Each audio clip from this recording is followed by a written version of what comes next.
Dili moubos sa upat ang samdan, human misangpot sa disgrasya ang pagbayanihan unta sa pagbalhin sa usa ka balay sa Midsalip, Zamboanga del Sur.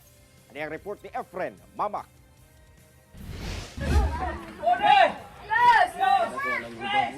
Kita ang pagbayanihan ni ining mga residente sa pagdayong niining usa ka balay sa barangay Matalang, Midsalip, Zamboanga del Sur, Sabado sa buntag. Apan pipila ka lakang lang, kalit nga mitagilid ang balay. Apan sa diyang nakontrol kini, nagpadayon gihapon sa paglakang ang mga tawo.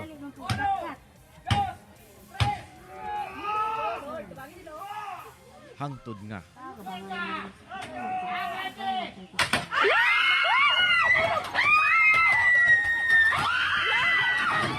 Nibagsak ang balay.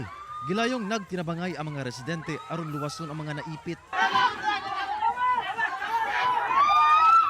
Matud sa barangay, anaa sa upat ang grabing nasamdan sa insidente nga gilayong gidala sa ospital.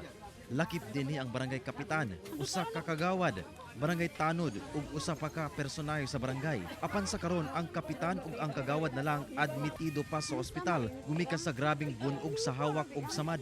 Nasuta nga una ang insidente, nagpatabang sa barangay ang tag-iya sa maong balay aron mangayo og tabang sa pagbalhin sa balay niini. Apan dihang gitabangan na kini pagdayong nabali ang kawayan nga gigamit gumikan sa kagabok hinungdan sa disgrasya.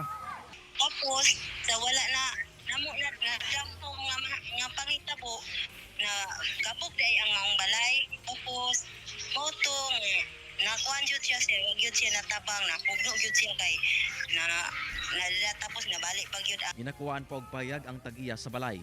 Nagpaygayo na sab og investigasyon ang PNP. Kauban si Gary Balantay, Efren Mamak, 1 Mindanao.